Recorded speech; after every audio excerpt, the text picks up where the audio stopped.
How you doing, everybody? Paul Waller here with Christian Sports Medicine Alliance, and we are here with another episode of Medicine with a Mission, Faith, Family, and the Profession. Again, this month in March, we are celebrating National Athletic Training Month. So every day this month, we are highlighting a Christian athletic trainer from across the country and hearing their story of where they are in their profession, what setting they're in, and more importantly, hearing them and hearing them share how God is using them in their workplace and how their faith and their profession intersect each other. Today's episode, we have our guest, Chandra Lovejoy. How you doing today, Chandra? I'm doing great, Paul. Well, thanks for joining us. I appreciate you coming on with us and doing this for us and letting us hear your side, hear your story. Thank you. I appreciate that.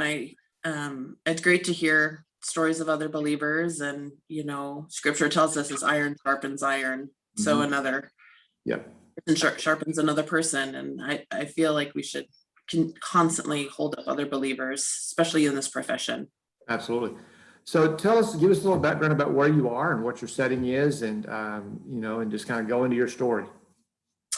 So I'm currently in Tacoma, Washington, which is on the west side of the state. It's about 45 minutes south of Seattle. I've been in the physician practice setting for about 13 years.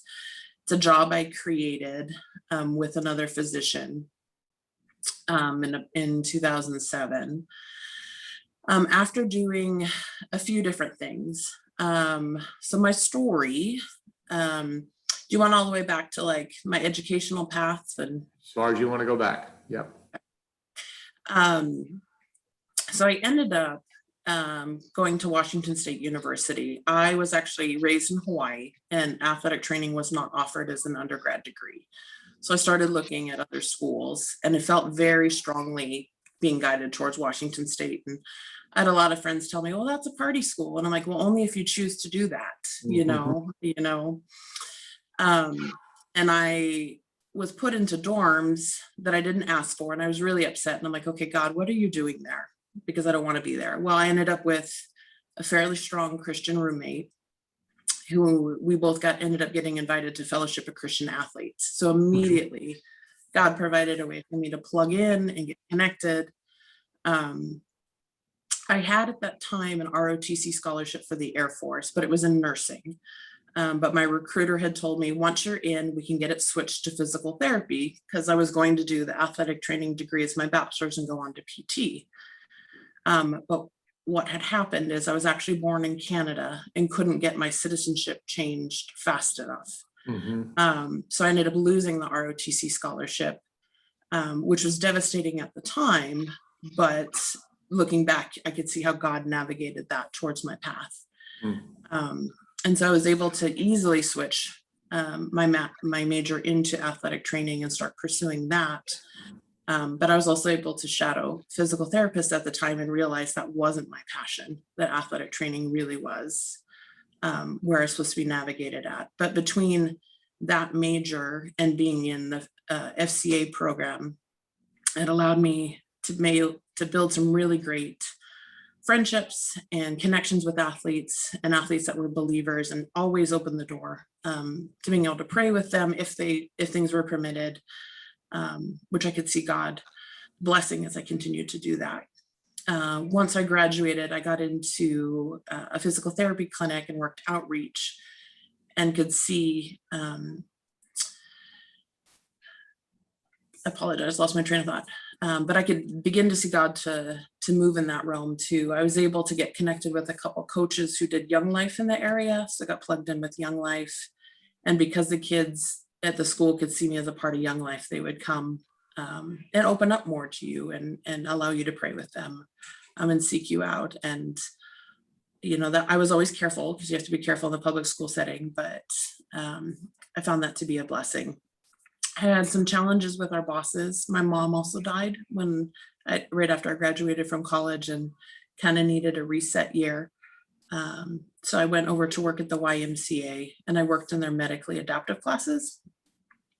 And it was exactly what God knew my heart needed, because it was like having 85 grandparents who just poured love back into me the year after my mom died, and made sure that I was loved on. It was a great year. And then I was able to navigate myself back to a large hospital system, which I'm in now. But the first year I was here, I was in the PT department, and the bosses we had at the time were not the most ethical people, and ran into quite a bit of friction with that.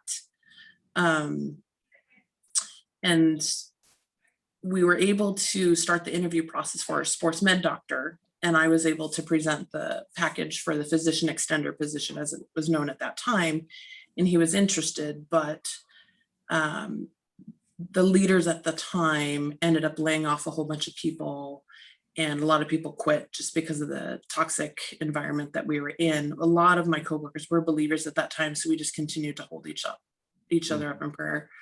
But it was at that time I'm like, okay, God, what are you doing again? Why am I, stuck in this position?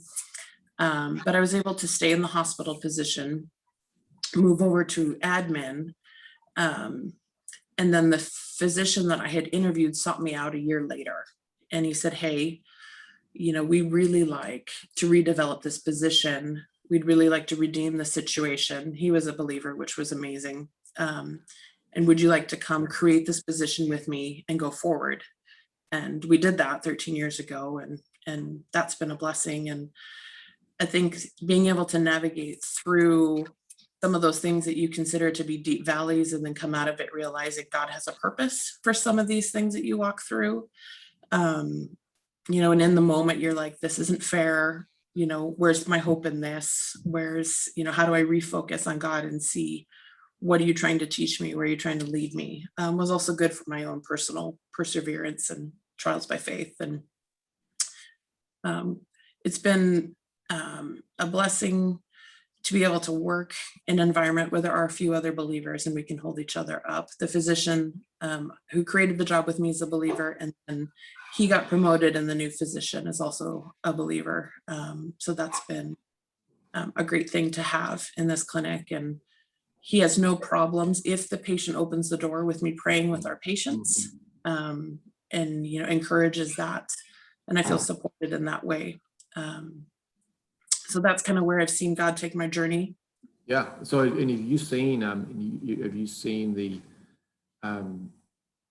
through this? And you said that the physician you work for is very open to that, and have you seen God's hand in working through that and allowing you to do that and being open with your faith? Have you seen that? I definitely have. A lot of our patients do follow-ups, and they come back and say, thank you for praying for me that day. That really made a difference in my visit. I really felt peace leaving here. And we constantly get comments about, you are such a good team, the physician and I. We really, really appreciate coming to see you, even if we're hurting, because we know that we're going to get heard, we're going to feel at peace, and we're going to be loved on when we're here. So, yeah. So have you had any, obviously this past year in 2020 was a challenge in itself. Have you had a lot of challenges? Have you had any challenges in just your faith walk within the setting that you're in? Have you any challenges? Have you seen any? And how did you deal with them? Well, there's always the challenge of being an athletic trainer in a large hospital system and having leaders who don't quite get what it is that you do. And particularly in this season where you're like, actually, my scope of practice, I can help with this COVID thing, or I can help with that. And I think it just ignites your prayer life a little bit more, where you're like, God, please open the doors, or please give people fresh eyes to see the value that's here. Because there are frustrations, you're constantly run into people who know what a doctor and a nurse does, but they don't really know what it is that you do. Even amongst your leaders, your managers, your supervisors. So, Sure. And just a lot of people are stressed and without hope. And I mean, we know that to be true just in general, but this year in particular is really stretched even strong people very thin, and depression has set in with a few, and being reminded that sometimes you are the face of hope for them. Right. and trying to constantly make sure that you are still seeking the Lord and making sure that you are presenting him to your Mhm. patients and your coworkers. Yeah. So not easy. I mean, I'm not No. doing it perfectly, but Yeah. Before we close out, what is that? What's that one? What's that? And I ask this to everybody.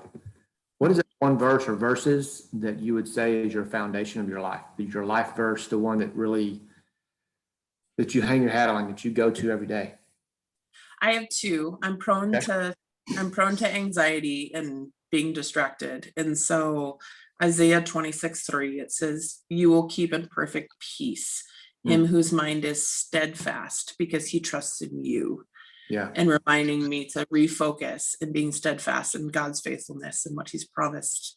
And the other one's Hebrews 6:19. It's we have this hope, which is an anchor for our soul, firm and secure, reminding us that no matter which way we get blown around, we've got that anchor that is Jesus, that is our faith. So. Right. Amen. Well, Chandra, thank you for coming on with us and allowing us to hear your story and hear where you are and what God is doing in your life. Is there anything that you would like to add, like an encouragement to people that are in a setting that is not, not necessarily you're not in high school, you're not in a high school setting, you're not in a college setting, you're in I guess, a non-traditional setting. Is there any encouragement that you would like to give them about, especially the Christians out there that you want to share with them? I think for me, it's remembering that sometimes our faith is a marathon, especially in this setting where, I've had to explain what it is I do to the same people multiple times. And just a reminder that, God didn't tell us this was a sprint and you have to be faithful. Yeah. Yeah. Okay. Well, cool. Thank you again for joining us. Thank you again for and happy National Athletic Training Month, as always. Thanks, Yep. Doc. And if you would like to learn more about Christian Sports Medicine Alliance, please go to our website and visit us there. You can see our mission statement, which is to make God known and through our profession by educating, equipping, and serving. If you want, it's christiansportsmed.org. If you want to follow us on Twitter, you can do that as well at @tweetcsma. And if you are a Christian athletic trainer, or a Christian athletic trainer that would like to have a place where they can go and share their story share their prayer requests, their concerns, their favorite verse, whatever, and they're on Facebook. Go to Beyond the ATR, and that is a group of about 2,000 athletic trainers from across the country, and it's growing daily. So we just would love to have you there and just doing life with us. So again, Chandra, thank you very much for joining us, and you rest of your week up there in Washington. Thanks. And we will see you soon on the next episode of Beyond Medicine with a Mission, Faith, Family, and the Profession. Thank you very much. Bye.